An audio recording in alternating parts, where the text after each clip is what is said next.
मही के गुजर जाने के बाद मही के पति बाज ने अपनी बेटी टोनी की देखभाल करने के लिए चीचू कौवा नाम की एक दाई को रखा था।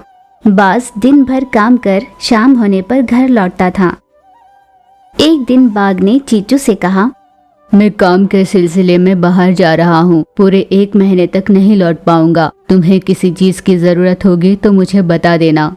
हाँ सेठ जी, आप निश्चिंत होकर चले जाइए, मैं टोनी का पूरा ध्यान रखूंगी, आपको चिंता करने की कोई जरूरत नहीं। तुम उसका ध्यान रखोगी इसका मुझे यकीन है, तभी तो मैं उसे यहाँ छोड़कर जा रहा हूँ। ये कहकर वो चला गया। वहाँ पर लूसी नाम के एक कबूतर के साथ उसका परिचय हुआ। एक दिन लूसी ने बाज से कहा, ब्रूसली जी, मैं आपसे कई दिनों से प्यार करती हूँ, पर आपको ये बताने से डरती हूँ, पर मैं आज खुद को नहीं रोक पाई। लूसी, मुझे माफ करना, मैं पहले से ही शादीशुदा हूँ और मेरी एक बेटी भी है। मैं आपके बारे में सब कुछ जानकर भी पूछ रही हूँ, मुझे कोई ऐतराज नहीं है। मैं टोनी का पूरा ख्याल रखूंगी, आप मुझसे शादी के लिए मान लो। यूं लूसी ने विनती की। नहीं नहीं, मैं इस बात का यकीन कैसे कर लूं कि शादी के बाद तुम मेरी बेटी का पूरा ख्याल रख सकती हो।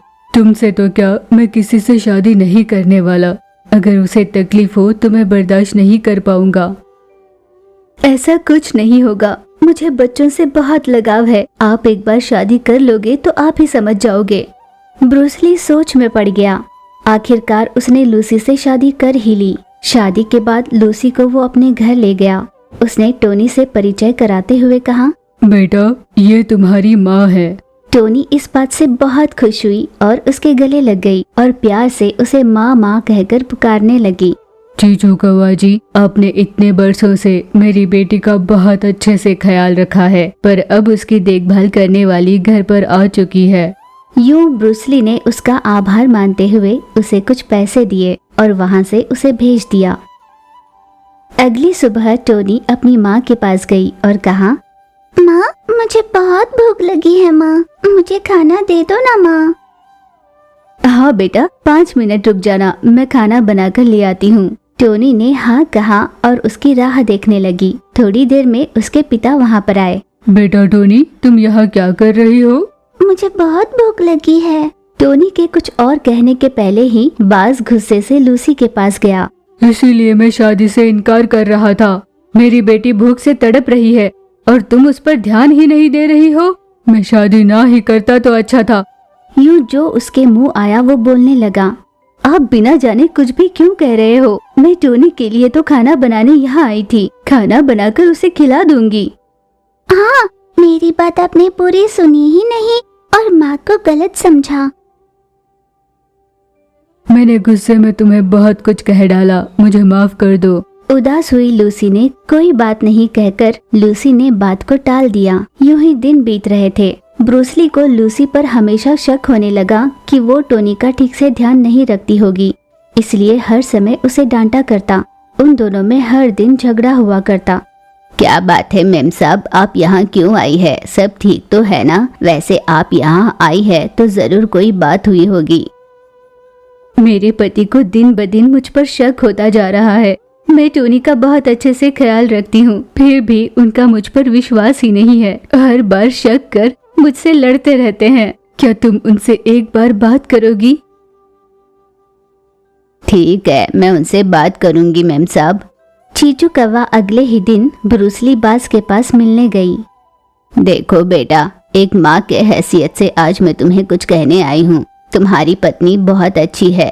सौतेली माँ होने के बावजूद भी वो टोनी का बहुत ध्यान रखती है। आप बिना सोचे समझे उनसे ऐसी कटु बातें मत किया कीजिए, उन्हें बहुत बुरा लगता है। ऐसी कोई बात नहीं दाई माँ, मुझे हर समय इस बात का ही डर होता है कि कहीं मेरी बेटी ना खुश तो नहीं है ना। बस वो कभी बदले ना, इसी बात का मुझे डर है। पिता होने के नाते आपकी चिंता जायज है मालिक, पर मालकिन के सच्चे प्यार का पता लगाना हो तो आपको एक काम करना होगा। 1 हफ्ते के लिए आप कहीं बाहर चले जाओ, चोरी चोरी उस पर ध्यान रखना, आपको ही सच का पता चल जाएगा। बाज ने उसकी बात मानी। फिर पत्नी के पास जाकर उसने कहा, मैं हफ्ते भर के लिए काम के सिलसिले में बाहर जा रहा हूँ, टोनी का ध्यान रखना। ये कहकर बाज ने वहाँ से चले जाने का नाटक किया, पर वापस लौटकर छुपकर देखने लगा। लूसी कबूतर ने अपनी बेटी टोनी से कहा, बेटा टोनी, अब तुम्हारे पिताजी यहाँ नहीं है ना? अब तुम्हें मेरे साथ जो खेल खेलना है तुम खेल सकती हो। तुम्हें खाने में क्या पसंद है मुझे बता देना। तुम्हारे पिताजी हमेशा तुम्हें ये नहीं खाना वो नहीं खाना कहकर टोकते हैं ना? बताओ तुम्हें क्या खाना है? ठीक है माँ। फिर टोनी और लूसी कबूतर ने साथ में बहुत अच्छा समय बिताया। ये सब छिपकर देख रहे बाज ने मन ही मन कहा, मैंने लूसी के बारे में बहुत गलत सोचा है। आज मैं जान गया हूँ कि वो कैसी है। ये सोचकर वो हर डर से मुक्त हो गया। बाज ने पूरे 1 हफ्ते तक यूं ही छिपकर उन्हें देखा। 1 हफ्ता खत्म होने पर अनजान बनकर वो घर लौटा और अपनी बेटी से कहा, बेटा, तुम्हें अब किसी भी बात से डरने की कोई जरूरत नहीं। तुम्हारी माँ तुम्हारा बहुत अच्छे से ख्याल रखती है। ये सब सुन रही लूसी ने कहा, शुक्र है भगवान का, इन्होंने आखिरकार मुझ पर भरोसा कर ही लिया। लूसी मन ही मन बहुत खुश हुई। अब वे तीनों साथ में बहुत खुशी से रहने लगे। कुछ महीने यूं ही बीते। लूसी ने भी एक सुंदर से बच्चे को जन्म दिया। इस चौथे सदस्य के आने से उनका परिवार पूरा हुआ था। वे खुशहाली से रहने लगे, पर अचानक एक बीमारी के चलते लूसी कबूतर चल बसी। माँ, तुम फिर से मुझे छोड़कर चली गई। भगवान क्यों मुझसे हमेशा माँ छीन लेता है? जन्म देने वाली माँ को छीन लिया, पाल पोस कर बड़ा करने वाली माँ को भी छीन लिया। पति ने भी अपना दुख जताते हुए कहा, लूसी, कोई इस बात पर भरोसा न करता कि तुम उसकी सौतेली माँ थी। तुमने टोनी को इतना प्यार दिया। अंतिम संस्कार की विधि पूरी की गई। फिर से चीचू कौवा उन दोनों बच्चों की देखभाल करने के लिए उनके घर आ गई। हम सोचते कुछ है और हमारे साथ होता कुछ है, इस बात को ये कहानी साबित करती है। जितनी जैसी जिंदगी हमें मिली है, खुशी से उसे बिताए, यही सही तरीका है जीने का। डोरा खुद गर्भवती थी, पर वो प्रसव वेदनाओं में तड़प रही अपनी सहेली लूसी कबूतर को अस्पताल पहुंचाने के लिए बरसात में ठेले पर लिटाकर ले जा रही थी, पर कहीं भी अस्पताल नजर नहीं आ रहा था। लूसी, लगता है भगवान ने मेरी ऐसी ही मौत लिखी है। लूसी बहुत दुखी होकर रो रही थी। ठीक उसी समय डोरा को भी वेदनाएं शुरू हुई। वो नीचे गिर पड़ी। दोनों निस्सहाय पड़े हुए थे। इन दोनों की मदद के लिए कौन आएगा? आखिर ये दोनों कौन हैं? आइए हम जानते हैं इस कहानी में। दक्षिण पहाड़ियों में रहने वाली डोरा अपनी सहेली लूसी कबूतर के साथ मिलकर काम करती थी। उन दोनों के पति शहर काम के लिए गए हुए थे। वे दोनों गर्भवती थी, इसलिए दोनों एक दूसरे की सहायता करते थे। ऐसे में एक दिन बहुत तेज बरसात शुरू हुई, जिस कारण वे दोनों घर से बाहर नहीं जा पा रहे थे। इस बरस बरसात बहुत हो रही है। पिछली बार कम बरसात की वजह से फसल ठीक से नहीं उगी थी और उसके विपरीत इस बार धुआंधार बारिश हो रही है, जिससे लगता है सारी फसल नष्ट होकर ही रहेगी। अगले कुछ और दिनों तक बरसात यूं ही बरस रही थी। वे दोनों एक दूसरे की सहायता करती हुई साथ में ही रहने लगी थी। अचानक उन दोनों को जोर की आवाज सुनाई दी। क्या हुआ होगा ये जानने के लिए उन दोनों ने बाहर झांक कर देखा, तो देखा बाढ़ में पक्षियां बहने लगी थी। बचाओ, कोई हमें बचाओ। यूं वे मदद की गुहार लगाने लगे, जिसे देखकर दोनों सहेलियां बहुत डर गई। हे भगवान, ये सारे पक्षी तो पानी में चींटियों की तरह बहते जा रहे हैं। भगवान, आप ही हमारी रक्षा करो। यूं घबरा कर वह भगवान से प्रार्थना करने लगी। तभी अचानक लूसी को दर्द होने लगा।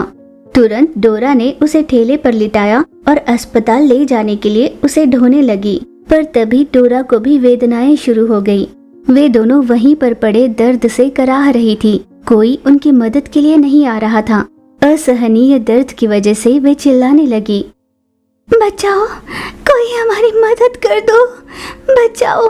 यूं मदद की गुहार लगा रही पक्षियों की आवाज सुनकर वहीं पास में रहने वाली मही नाम की चील उनके पास दौड़ कर आई। उन दोनों की ऐसी अवस्था देखकर वो उन दोनों को घर ले गई। हम दोनों को किसी तरह अस्पताल तक पहुंचा दीजिए। उस पर मही ने कहा, तुम दोनों को घबराने की कोई जरूरत नहीं, मैं भी एक डॉक्टर हूँ। मैं तुम दोनों की सहायता करूँगी। कुछ समय बाद उन दोनों ने प्यारे बच्चों को जन्म दिया। ऊपर वाले के बाद डॉक्टर को ही भगवान का दर्जा दिया जाता है। किसी ने ऐसे ही नहीं कहा होगा। आपने आज उसे फिर से साबित किया है। ये तो मेरा कर्तव्य है। सही समय पर तुम दोनों को भगवान ने मेरे सामने लाकर खड़ा कर दिया। ऐसे महीने कहा, यूं ही दिन बीते। वे दोनों अपने बच्चों के साथ खुशी से रहने लगी थी। सभी अपने अपने कामों में निमग्न हो गए।